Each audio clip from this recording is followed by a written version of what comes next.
ಕೊಪ್ಪಳ ತಾಲೂಕು ಇಟ್ನಾಳ್ ಹೋಬಳಿಯಲ್ಲಿ 100 ಎಕರೆಗಿಂತಲೂ ಅಧಿಕ ಸರ್ಕಾರದ ಕಂದಾಯ ಮತ್ತು ಅರಣ್ಯ ಇಲಾಖೆಯ ಭೂಮಿಯನ್ನು ಅನಧಿಕೃತವಾಗಿ ಒತ್ತುವರಿ ಮಾಡಿಕೊಂಡು ಅಕ್ರಮ ರೆಸಾರ್ಟ್ ಮಾಡಿರುವುದು ತಾಲೂಕಿನ ಸಮೀಪದ ನಾರಾಯಣಪೇಟೆಯ ಬೆಳಕಿಗೆ ಬಂದಿದೆ. ಈ ಸಂಬಂಧ ಕೊಪ್ಪಳದ ಸಹಾಯಕ ಆಯುಕ್ತ ಕ್ಯಾಪ್ಟನ್ ಮಹೇಶ್ ಮಾಲಗಿತ್ತಿ ನೇತೃತ್ವದಲ್ಲಿ ಕಂದಾಯ ಮತ್ತು ಅರಣ್ಯ ಇಲಾಖೆಯ ಅಧಿಕಾರಿಗಳು ಜಂಟಿ ಸಮೀಕ್ಷೆ ಮಾಡಿದ ಸಂದರ್ಭದಲ್ಲಿ ಅನಧಿಕೃತವಾಗಿ ಸರ್ಕಾರಿ ಭೂಮಿಯನ್ನು ಒತ್ತುವರಿ ಮಾಡಿಕೊಂಡಿರುವ ಅಂಶ ಬೆಳಕಿಗೆ ಬಂದಿದೆ.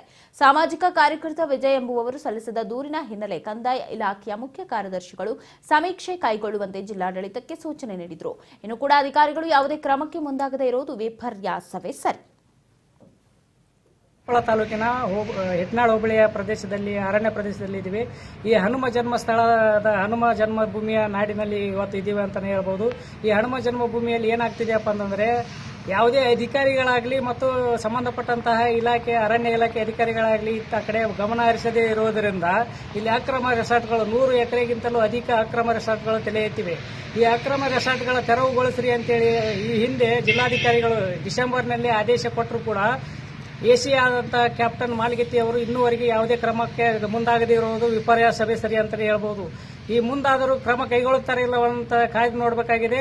ಆದರೆ ನಮ್ಮ ಜೊತೆ ಇವತ್ತು ಸ್ಥಳೀಯರಾದಂತಹ ವಿಜಯ್ ಕುಮಾರ್ ಅವರು ನಮ್ಮ ಜೊತೆ ಇದ್ದಾರೆ. ಅವ್ರನ್ನ ಕೇಳೋಣ ಬನ್ನಿ, ಏನ್ ಹೇಳ್ತಾರೆ ಇದರ ಬಗ್ಗೆ ಅನ್ನೋದನ್ನ. ಕೊಪ್ಪಳ ತಾಲೂಕಿನಲ್ಲಿ ಬರುವಂತ ನಾರಾಯಣಪೇಟೆ ಗ್ರಾಮದಲ್ಲಿ ಬರುವಂತ Hampi boulders, Hampi feathers, Hampi whiskers ಈ 3 ರಿಸಾರ್ಟ್ ಮಾಲೀಕನಾದಂತ ಡಿ ವಲ್ಲಭಚಂದ್ರ ಅಲಿಯಾಸ್ ಬಾಬಿ ಇವನು ಸರ್ಕಾರಿ ಮತ್ತು ಅರಣ್ಯ ಭೂಮಿಯನ್ನು 500 ಎಕರೆಗಿಂತ ಹೆಚ್ಚು ಭೂಮಿಯನ್ನು ಒತ್ತುವರಿ ಮಾಡಿಕೊಂಡು ಕೆಲವೊಂದು ಪ್ರದೇಶಗಳಲ್ಲಿ ನದಿ ಪ್ರದೇಶಗಳಲ್ಲಿ ಅಕ್ರಮವಾಗಿ ಗೆಸ್ಟ್ ಹೌಸ್ ನಿರ್ಮಾಣ ಮಾಡಿ ಸಫಾರಿ ನಡೆಸಿರೋ ಬಗ್ಗೆ ನಾವು ಈ ಹಿಂದೆ ಸಾಕಷ್ಟು ಬಾರಿ ಹೋರಾಟ ಮಾಡಿದ್ವಿ. ಸಾಮಾಜಿಕ ಕಾರ್ಯಕರ್ತರು ಮತ್ತು ಸಂಘಟನೆಗಳ ಜೊತೆಗೆ ನಮ್ಮ ದೂರಿನ ಮೇರೆಗೆ ಮಾನ್ಯ ಜಿಲ್ಲಾಧಿಕಾರಿಗಳು ಇದರ ಬಗ್ಗೆ ಎಚ್ಚೆತ್ತುಕೊಂಡು ತನಿಖೆ ನಡೆಸಿ ಹೌದು ಇದು ಅಕ್ರಮ ರೆಸಾರ್ಟ್ಗಳು ಸರ್ಕಾರಿ ಭೂಮಿ ಒತ್ತುವರಿ ಮಾಡಿ ಕಟ್ಟಿದ್ದಾರೆ ಅಂತೇಳಿ ಅವರು ವರದಿಯಲ್ಲಿ ಸಲ್ಲಿಸಿದರು. ಆದ ನಂತರ ಮಾನ್ಯ ಜಿಲ್ಲಾಧಿಕಾರಿಗಳಾದಂಥ ಅನಿಲ್ ಅತುಲ್ ಅವರು ಮಾನ್ಯ ಉಪಾಧಿಕಾರಿಗಳಿಗೆ ತೆರವುಗೊಳಿಸಿ ಇದರ ಬಗ್ಗೆ ವರದಿ ಸಲ್ಲಿಸುವಂತೆ ಸೂಚನೆ ನೀಡಿದರು. ಈ ಸೂಚನೆ ಮೇರೆಗೆ ಇವರು ತಹಶೀಲ್ದಾರರಿಗೆ ಆದೇಶ ನೀಡಿದರು. ತಹಶೀಲ್ದಾರರು ಕೂಡ ಇದು ತೆರವುಗೊಳಿಸಬೇಕಂತೇಳಿ 7ನೇ ತಾರೀಕಿಗೆ ಅವರು ಡೆಮೊಲೇಷನ್ ಆರ್ಡರ್ ಮಾಡಿದ್ದಾರೆ.